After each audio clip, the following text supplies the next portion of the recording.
Welcome. We are speaking today about a very important subject. It's the dilemma of real estate. It gives me pleasure. I have with me Dr. Samia Hussein, Dr. Mahmoud Gaballa, and Engineer Mohammed Zakaria Mohyiddin, Dr. Khalid Derbela. I want to introduce them in a nutshell. Dr. Samia Hussein, she promised that she will give us tax exemption for everyone and for everyone also working in the center. So, of course, we accept your gift and we take it with pleasure. Dr. Samia Hussein is the head of the IRS in Egypt, and she's the really she's on behalf of His Excellency the Minister, and of course the head of the Delta Commission for she also has a bachelor in management, masters in business administration, PhD in business administration, and she's a very strong woman really. Also, we have with us Mr. Mahmoud Gaballa Abul Majd. He is a tax consultant in the office of Mustafa Shawi's office. He went progressively in the tax agency or tax authority in all the departments of tax evasion and related subject, and he's also head of the tax association. He's got many books, at least one, and publications in the real estate, or maybe more than one. We have also Dr. Khalid Derbela. He's got a very high position in the sphere of IT in high profile organization, and he also prepared the database of the geotechnical for Egypt and the estimation of real estate wealth and all other things. We also have with us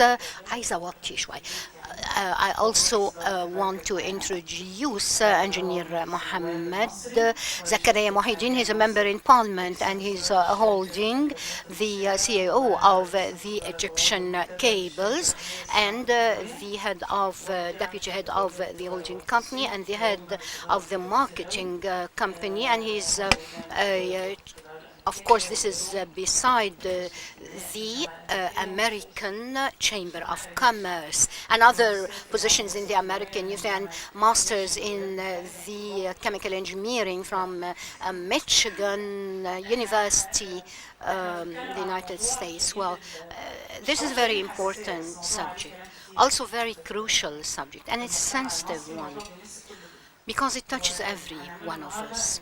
What we are going to do today is that I will just bring for you a presentation after thorough studies, and after the presentation you'll hear about what Egypt is doing in this respect, and we'll open the discussion and other countries' experience. Of course, we have all the specialized people in real estate because, for example, Dr. Khalid Bera is the IT working of the register, and Mr. Mahmoud, who is a general expert and consultant in taxation. We have all the people specialized and very high profile. We have a strategic orientation for the center, which is sustainability development in order, of course, to make a balance between the y-axis, when you see it, the economic efficiency. If I have weak economic efficiency, I'll have very poor economies. The other part is speaking about the social equality. We have, of course, nothing to do if we have a very strong economic structure which does not benefit except a minority of the society, because it's not our objective. Our objective is that we will reach a very strong economy which everyone is really benefiting, and this is the sustained development concept. We are going to speak about the importance of the real estate tax and what are the main components in any country. In a nutshell, the experience of other countries, and maybe describe, of course, the Egyptian case and compare our system and other countries as well. The essence of the problem from our point of view and some of the suggestions that we're going to go through. The real estate tax is a very important income resource. It's one very important source of development, and it is, if we put all the countries in the world, as you can see here on the Australia 10.7, Canada 11.8, as you can see on the slide, Egypt, it's just down here. We've got to get magnifiers to see it. It's very, very little percent of income, but it's very important source. Real estate taxes is also important because it is a wealth tax, and therefore it has definitely a very important impact on social equality. That's very important. The main components of the real estate, we are going to say that it has 6 components, actually 5. The first thing, the census and statistics about the estate, and then determining the value of the estate, and determining the value of the tax, and collecting the taxes and making use of the taxes. As to the different experiences of the countries, we've been going into the United States, South of Africa, OECD, Latin America, European, East Europe, Asia, and Africa. We did a lot of things. The main elements of the real estate in the United States, there are exemption on the residents or people who are residents. Real estate is also applied to all the states which is either inhabited, commercial, or industrial. It differs from one state to the other inside the United States and other countries as such. So you'll find that there is no fixed rate. It's completely associated to the state of the country. Also, there are 2 factors that affect the rate of the taxes, which is the local governmental expenditure, and if the country just imposes other tax. So there are different factors. For example, 44% is found to be paid to the person who is owning the house or the real estate, and the value of the real estate differs from one country to another. The property owners define the price or the value, and the government also does this, and there is appraisal district in every in each county in a transparent calculation, and this is reviewed every year. The revenue of the taxes is a source of course, profit and administration of the infrastructure and the like. And South of Africa also, we had a look. It has this same taxation. A lot of assessors or counselor of values who assess the value of the property, and they do everything, and everything is done in the municipal government. The central government does not come in, and citizens and the voters do have some power and voice in determining the usage of the real estate usage. So it's not only collecting money. People have a saying in how the money will be used. 21% is the important factors, however, where all the countries agree. Of course, there is registration in the local municipalities, and this is digitalized. There are three calculations: one based on the market value and the commercial value and the area, and of course most of the countries depend less on the commercial value.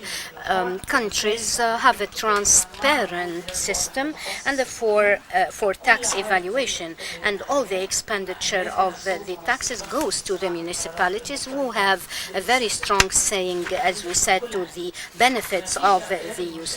There are no exemption for the private organization in the country, as long as it makes the same methodology of the private sector. Dual taxation system is the model to be avoided. And countries and states, of course, differ. They don't have, all the countries do not have a fixed rate. It differs according to the stage that we are discussing. The international experience is very important in presenting and giving the profits and revenues of the tax collection to the local municipalities and government rates. Mexico, 58% of the revenues of taxation goes to the local municipalities, and Canada the same. So the real estate is a real dependable factor in providing the revenues for the government rates and local units and municipalities.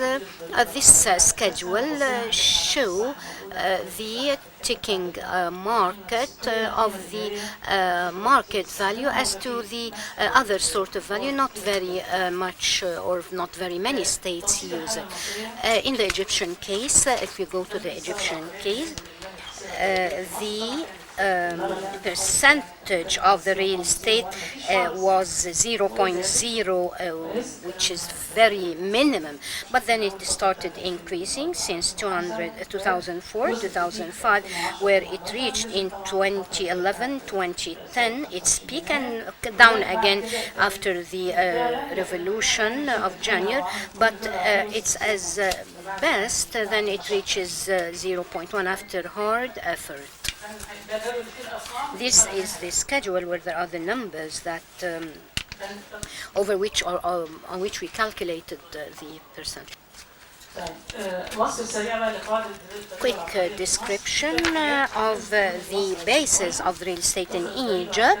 Some of the taxes will be, and this is all its classification, but also there are the spaces of land like the garages and the different apartments, also the advertisements and commercials. All of these can be subject to all the real estates established on the agricultural lands. It should be established on empty lands, whether these are buildings or independent or without fences. Also the non-occupied buildings, and they are suitable for residents, even if it doesn't have inhabitants.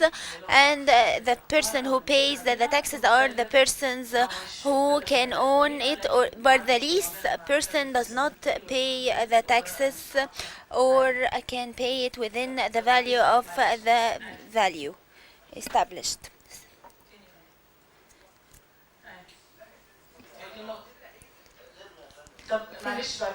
Please, I want to finish the presentation, and after that, if there is some questions, we can mark it and ask these questions after the presentation. The taxes does not subject to the buildings that are public utilities and the buildings which are private utilities, but they are subject to whenever they are being sold to someone else. At this time, he will start to pay the taxes. And also the buildings for the religious things like churches and mosques, and also the different parts of the establishment still under construction. And you know that the price of the taxes are unified. The real estate unit should be exempted if its value is less then the leasing value, £24,000 after applying with the form for this, and also they make enumeration of the rental value under the chairmanship of Dr. Samia. When we start to understand how did we reach this, we saw the legal framework and the change that occurred. And so we'll find here four laws. The law of 65 for the year 1954, and 69 for the year 2008, and law 103 for 2013, and the presidential decree number 117 for the year 2014. Each one of these laws, and its beginning was in 1954. It said that the return should be paid for the building's establishment, whether they are owned or not. Law number 1, 1996, that this should be paid. Whatever was its uses and the exemptions, any unit which has a value less than 500 million pounds or half a million pounds, and also the exemption will not be applied to the other units, and so ownership was added because the ownership was not appearing in any of the previous kinds. The other thing that has changed, which is the tax authority for the real estate, it is responsible for the collection and it will be going directly to the municipalities. This was in the law 1954. Law number 2008, which is the tax department is responsible for the collection, and all the revenue shall be directed to the central authority and giving a part of the revenue to the municipalities as per a promise. The revenues of the established buildings, whether residential or not, and this is not applied on the factories and the hotels. This is what took place practically, but there should be taxes for the residential and non-residential units in 2014. The things or the establishments affiliated to the armed forces is out and exempted from the taxes, and the clubs and all the places that are not having profit, they are exempted from taxes. This is the development that took place. If we try to evaluate what's happening, what is the change that took place and what are its impacts, the change is that the increase of the minimum rate of the exemption and adding the ownership, which changes it from an in-kind taxes into a personal taxes. And so the motivator of the real estate taxes is that it's ownership and not its value, because someone may buy something maybe at the beginning of the year it is exempted, and then he sells it for someone not necessarily from the first degree relatives with the agreement, so this person takes it and this is his first ownership, and so he will not pay taxes. So I'm talking that this is for the revenues floating of the state, not fixed, not known beforehand. The major change also that the revenues are going to the central authority, and so the municipalities lost a main resource of its revenues. One of the reasons are because there are some places that have a lot of buildings and other governorates don't have a lot of buildings, so it is a redistribution, but at the end it's the decision of the Ministry of Finance.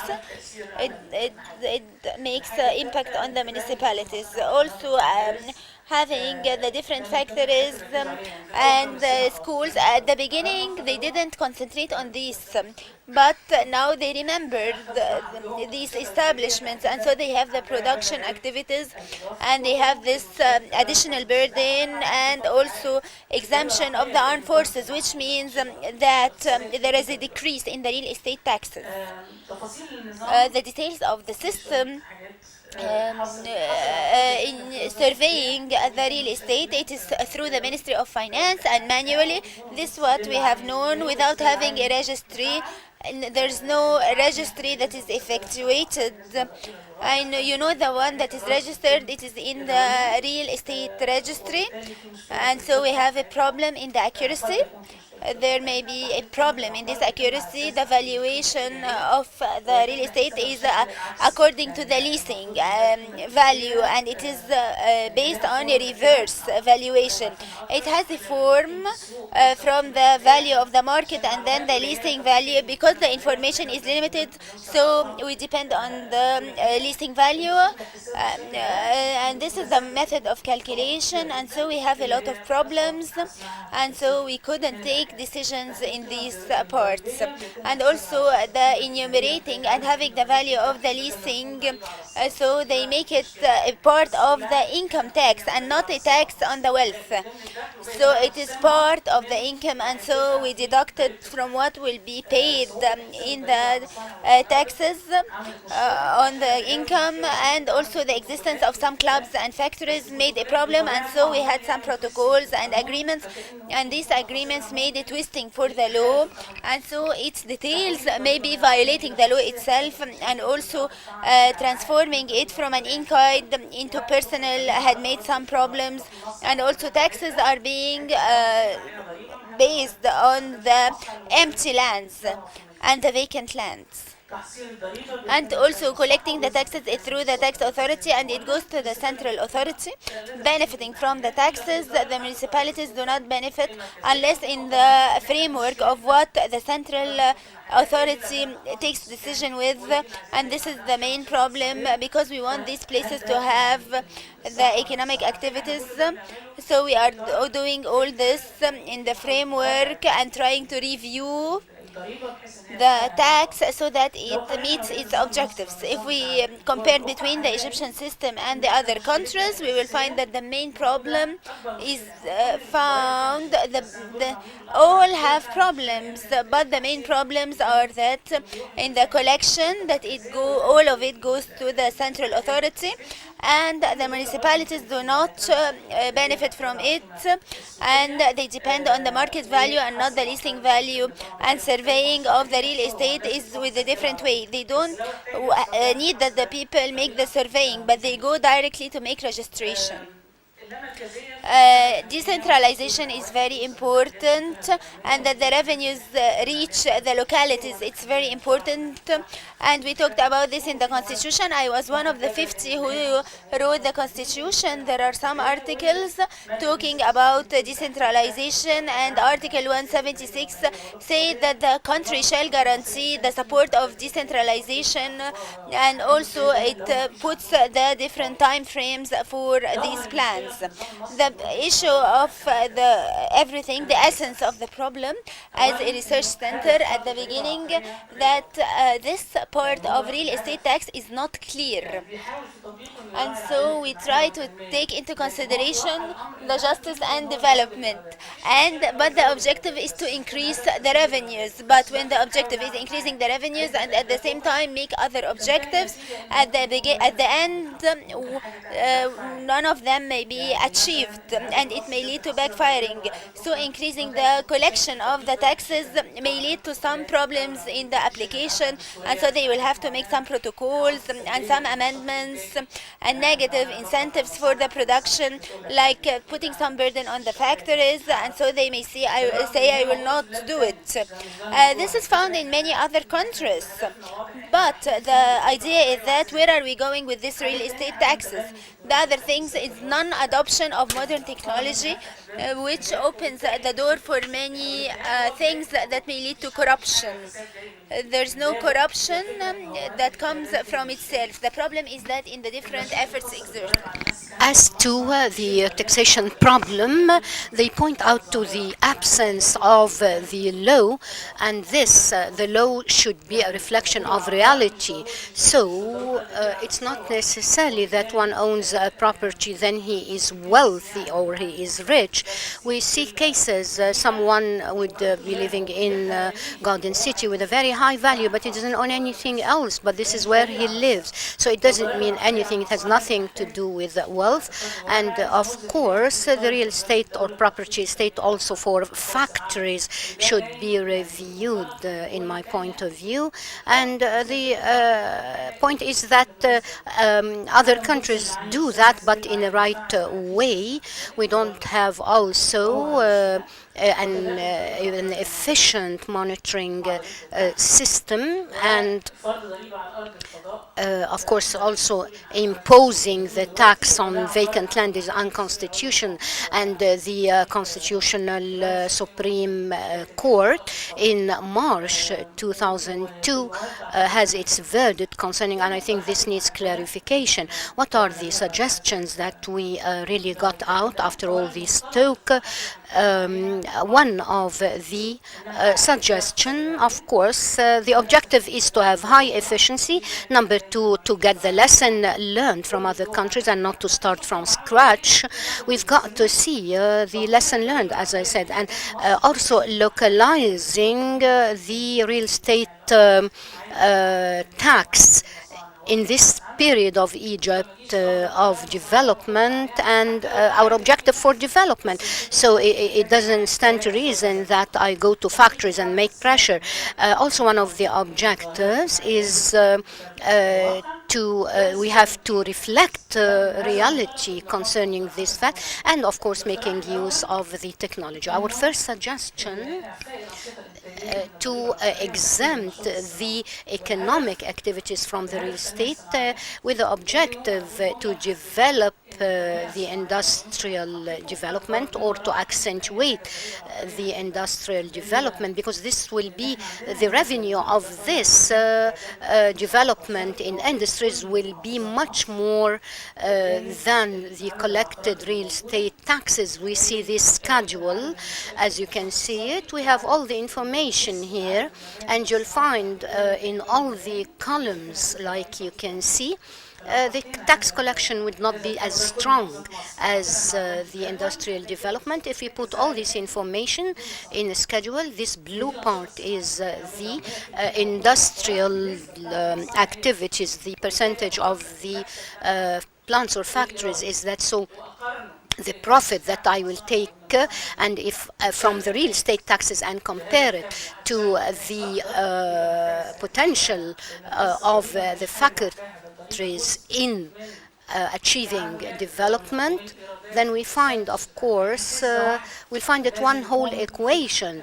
So we have to look at the big picture, and therefore our suggestion comes. I know that other countries do that, but we are speaking that this should be done in accordance to the developmental stage. Number two suggestion, the rental value should avoid the fact of overlapping because the wealth Gini coefficient is very important in showing injustice. So Egypt stands in a very bad, position. We have almost 100% inequality of wealth appropriation. Of course, the property taxation is more realistic than income taxation. And suggestion 3, if any institution in the country is conducting a private sector activity, whoever takes this activity should pay the same taxes, and benefiting, of course, of using the taxes of other sources like advertisement and so. And then the blockchain system of registering the properties. This would be done instantly, so that a quantum leap will be reached in the in-kind registration. And I'm sure that the British University, they had a very good blockchain technological basis. As I told you, this will make a quality change. And finally, to exempt that the residence property should be exempted. As I said, that the existence of the property does not mean wealth. I take what's appropriate. I have to localize the experience in accordance to the developmental and objectives objectives of the country, but the bottom line is that the system should be modulated and localized to support the national income and to also increase the GDP, which results in an accentuation and acceleration also of the taxes. I have a quote for Imam Ali. If you care just to fill money in the treasure, you'll find no treasure and you find that the state's completely demolished. But if you want to make more developments in the countries, you'll have development and also you will have money in your budget. I think this quote summarizes everything. I stop here for the presentation.